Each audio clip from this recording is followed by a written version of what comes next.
Bon, cette vidéo est en lien direct avec la précédente. Vous vous rappelez, je vous parlais de mes problèmes de carte bancaire et de code qui étaient faux. Et j'ai un petit peu avancé dans l'affaire et c'est inquiétant.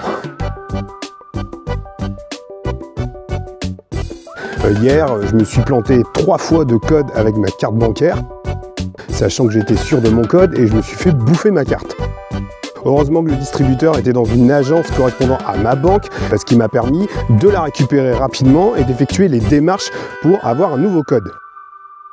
Je vous cache pas que j'ai quand même un peu ruminé hier soir, j'ai fait des recherches sur internet et je commençais même à m'inquiéter par rapport à la puce de la carte, me disant que si c'est la puce qui est défectueuse, probablement que même avec un autre code, je risquais de me la faire bouffer. Toujours est-il que j'ai reçu par texto ce matin un lien pour pouvoir insérer un code que j'avais reçu hier avec le conseiller de la banque. Et c'est ça qui vient valider la création d'un nouveau code pour ma carte bancaire, un code que je reçois par texto et qui s'efface au bout de 48 heures. Et quand j'ai vu apparaître les 4 chiffres du nouveau code de ma carte, là ça m'a fait gamberger. Pourquoi ? Parce que hier, quand je me plantais de code de carte bancaire, une petite voix dans ma tête me soufflait l'idée que peut-être que je me trompais. Et c'est un peu stressant de se dire qu'on peut se tromper quand on est sûr de soi. Et pour vous faciliter la compréhension, je vais vous donner des codes bancaires qui seront factices, que j'invente, mais qui vous permettront de piger un peu le truc. Imaginez que mon code c'était le 5505, par exemple. Je suis sûr que c'est le 5505. Alors je tape 5505, code faux. Je retape 5505, code faux.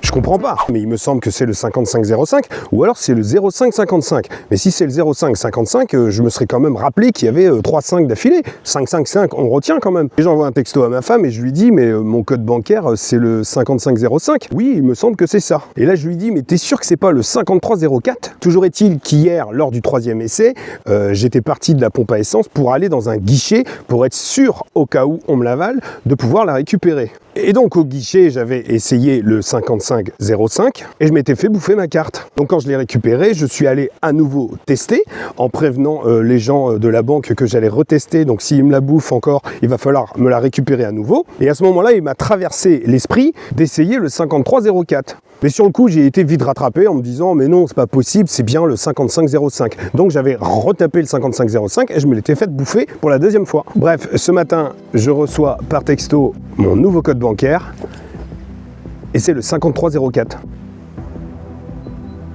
Sur le coup, je dis à ma femme, mais putain, c'est flippant ça. Même si j'étais sûr du 5505, il y avait une espèce de petite voix qui me soufflait l'idée de tester le 5304. Code que je n'ai pas testé puisque je savais que c'était pas celui-là. Aujourd'hui, je reçois un nouveau code, c'est le 5304. Sur le coup, ça m'a questionné cette histoire. Je me suis dit, peut-être que c'est prémonitoire, peut-être qu'il y a quelque chose en moi de l'ordre de la prophétie bancaire. Non, Fabrice, je pense pas. Je pense que c'est plus simple.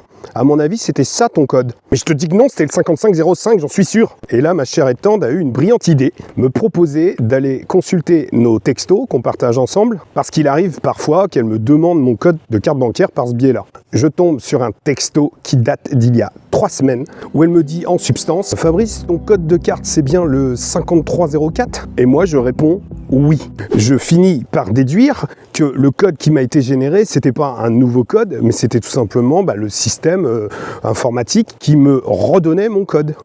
Le code que j'ai toujours eu. Mais comment c'est possible qu'hier je puisse être si persuadé que c'était le 5505, avec la petite hésitation, le petit flash qui te dit que c'est le 5304, sachant que j'avais confirmé il y a 3 semaines à ma compagne que c'était bien le 5304. Suite à ça, je me rappelle qu'il y a 2 mois à peu près, j'ai perdu ma carte bancaire. J'avais fait opposition et j'avais reçu une nouvelle carte avec une procédure pour obtenir un nouveau code. Et donc le 5304 est bien mon nouveau code de ma nouvelle carte bancaire, mais le 5505, c'était le code de l'ancienne carte bancaire que j'avais perdue. Alors je vous rassure, j'avais bien en tête que ma carte c'était une nouvelle carte. C'est justement pour ça que ça me contrariait de me l'être faite avaler qu'il y a un problème de code sachant qu'elle était neuve. En fait j'ai juste tapé mon ancien code pour lequel j'avais quand même pris beaucoup d'habitude et j'ai tout bonnement occulté le nouveau code. C'est là que ça me questionne, je me dis mais comment c'est possible ?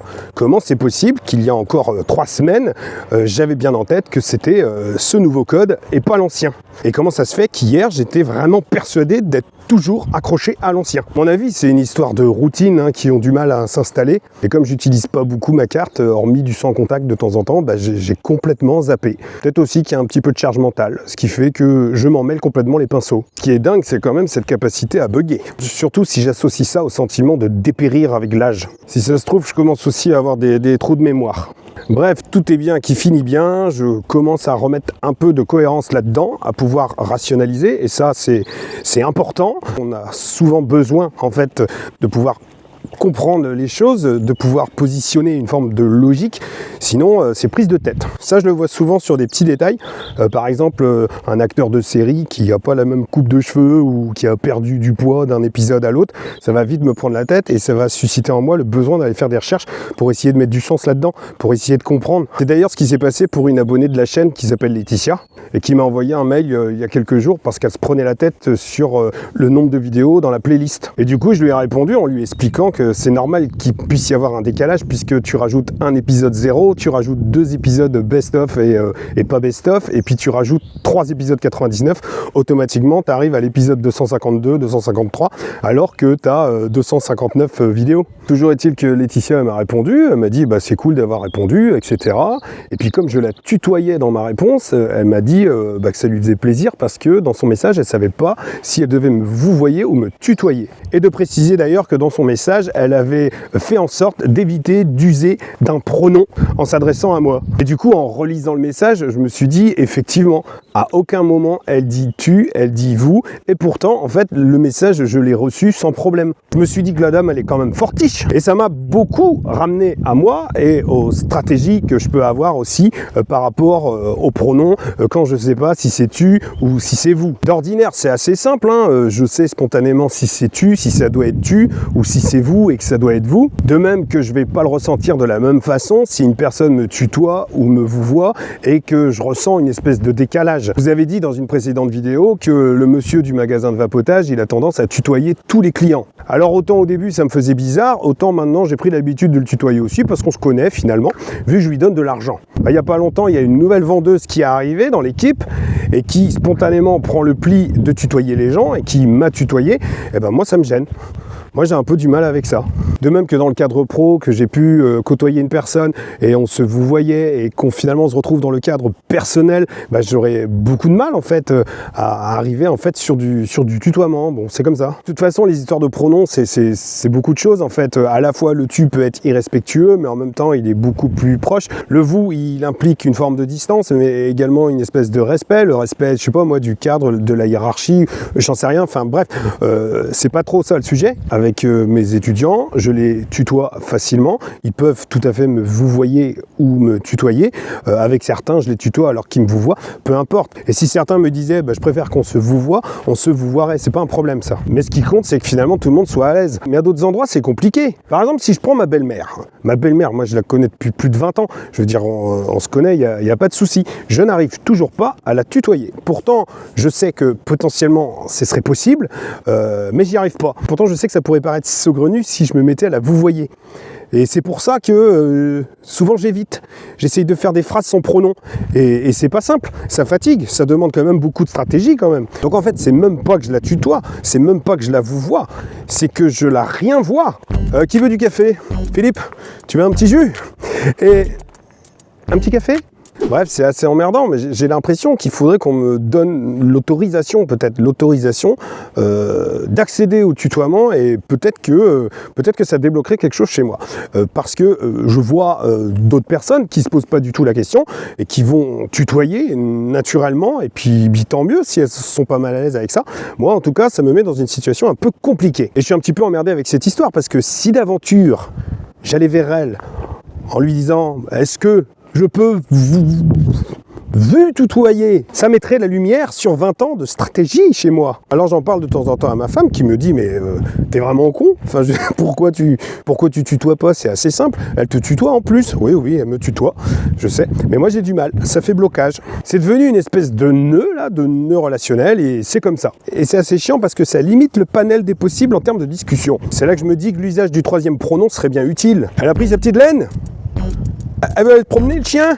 Le pire dans cette histoire, c'est que c'est souvent moi qu'elle appelle quand elle a un problème d'informatique ou quand elle a besoin d'un petit coup de main, ou etc. C'est quand même une énergie de dingue juste pour éviter de m'exposer. M'exposer à quoi? Ça, c'est la vraie question. Mais à la limite, je préfère ma logique. C'est-à-dire d'éviter proprement l'usage d'un quelconque pronom, plutôt que de me retrouver face à des gens qui, des fois, alternent l'un ou l'autre. Notamment dans le cadre professionnel, où un jour c'est le tutoiement, je te tape dans l'épaule et on se fait même 4 bises, et quelques temps plus tard, c'est vous voyez, monsieur. Il y a des gens qu'on va tutoyer, et on n'est pas à l'aise, on a l'impression que la relation n'est pas positionnée au bon endroit. Parfois, ça va être le contraire, et il y a des gens pour qui aucun des deux ne va. Je ne sais pas si vous voyez ce que je veux dire. Sans pour autant qu'il y ait un manque de respect, pas du tout. Sans pour autant qu'il n'y ait pas d'affection. Quand je pense que dans certaines langues, il n'y a même pas de pronom. Ou alors tu utilises le même, en fait, et c'est le contexte qui va induire ou pas un degré de relation ou d'intimité, etc. Mais ici, nos histoires de pronoms, ça relève du code social, parfois archi implicite.